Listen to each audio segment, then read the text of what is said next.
If you guys think like हुन्छ नि we are doing a good job अनि हामीले चाहिँ सपोर्ट पाउनुपर्छ भने चाहिँ प्लिज सपोर्ट अस हुन्छ नि। अब हामीले कहिले पनि यसरी पैसा मागेको छैनौँ क्या। अनि आई विस कि पछि कहिले पनि माग्न पनि नपरोस् क्या। This is the first and last time we are asking हाम्रो भ्युअर्सहरूलाई कि हामीलाई यो प्रोजेक्ट हामीलाई यो सिरिज कम्प्लिट गर्नलाई चाहिँ सपोर्ट गरिदिनु। अनि सक्दो तपाईँहरूले चाहिँ हुन्छ नि लाइक फाइनेन्सियली चाहिँ हामीलाई फन्ड गरिदिनु सो द्याट हामीले चाहिँ यो विदिन अ इयर नै हामीले यो सिरिजलाई चाहिँ कम्प्लिट गर्नु परोस् क्या। आई मिन सपोज क्या। यस्तो नसोच्नु कि हामीले फ्रीली पैसा मागिरहेको क्या। You guys are paying for the content you are getting जुन चाहिँ एकदम भ्यालुएबल छ क्या। अनि you guys are supporting us हाम्रो नेवा सिनेमालाई चाहिँ प्रिजर्भ गर्न एन्ड अपलिफ्ट गर्नलाई। जासिया फिल्म्स र सम्पूर्ण टिमलाई समर्थनका लागि हाम्रो मनदेखि आएको अपिल। आज हामी एउटा अत्यन्त महत्त्वपूर्ण विषयमा कुरा गर्दैछौँ, हाम्रो भाषा, हाम्रो संस्कृति र हाम्रो पहिचान। जासिया फिल्म्सले हालै एउटा श्रृङ्खला प्रकाशित गरेको छ, धासा धाला धाई। धासा धाला धाई जस्तो सिरिज केवल मनोरञ्जन मात्र होइन, यो हाम्रो नेवार समुदायको जीवनको वास्तविक चित्र हो। यसले एक सामान्य नेवार परिवारको दैनिक जीवन, सङ्घर्ष, परम्परा, संस्कार र समाजको यथार्थलाई अत्यन्त नजिकबाट प्रस्तुत गरेको छ र दर्शकहरूले यसलाई अत्यधिक माया गरेका छन्, हामी देख्न सक्छौँ।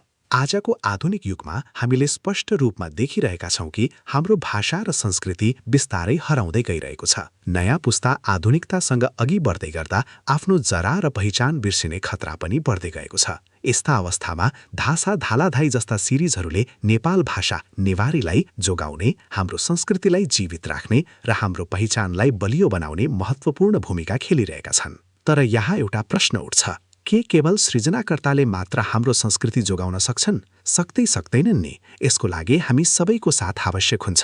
यदि हामी आफैले आफ्ना भाषा र सामग्रीलाई समर्थन गरेनौँ भने भविष्यमा यो सबै केवल सम्झनामा मात्र सीमित हुन सक्छ। जासिया फिल्म्स जस्तो टिमले सीमित स्रोतहरूका बावजुद पनि ठूलो मेहनत, समर्पण र संस्कृतिप्रतिको माया राखेर यस्तो उत्कृष्ट सिरिज निर्माण गरिरहेको छ। उनीहरूले केवल मनोरञ्जन दिइरहेका छैनन्, उनीहरूले हाम्रो इतिहास बचाइरहेका छन्, हाम्रो भाषा जोगाइरहेका छन् र हाम्रो समुदायको आवाजलाई अगाडि बढाइरहेका छन्। तर दुःखको कुरा के छ भने तिनीहरूसँग एउटा एपिसोड पनि सुट गर्न पर्याप्त बजेट छैन।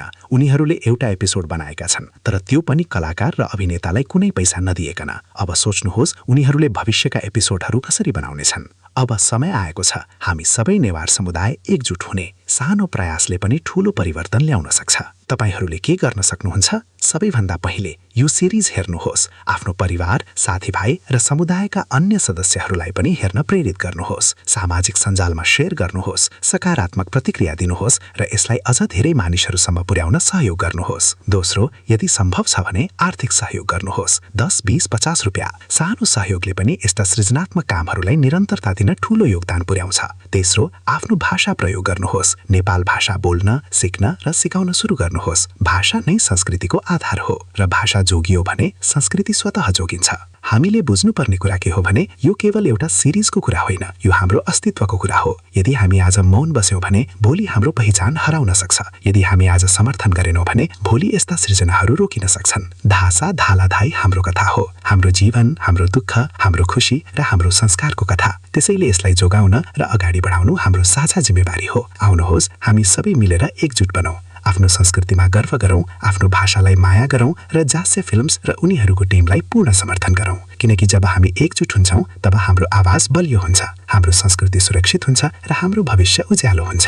अन्त्यमा फेरि यो सिरिज पूरा गर्नका लागि उहाँहरूलाई साँच्चीकै बजेटको ठूलो आवश्यकता छ। त्यसैले सके जति सहयोग गरेर धासा धालाधाईलाई अन्तिमसम्म यसलाई पूरा गर्न साथ दिनुहोस्। धन्यवाद।